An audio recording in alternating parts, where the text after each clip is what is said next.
Assalamualaikum warahmatullahi wabarakatuh. Nami kula Albertus Alexander Pramantia. Badhe nembangaken tembang Pucung. Sekedap nggih. Ngelmu iku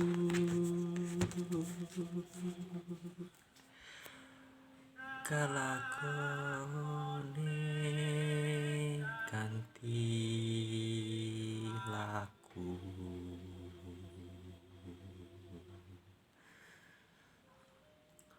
lekase lawan kas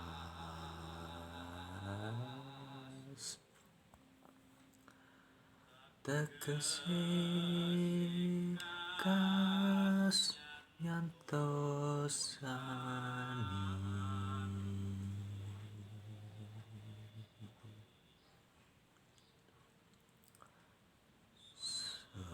Setya Budya Angkagase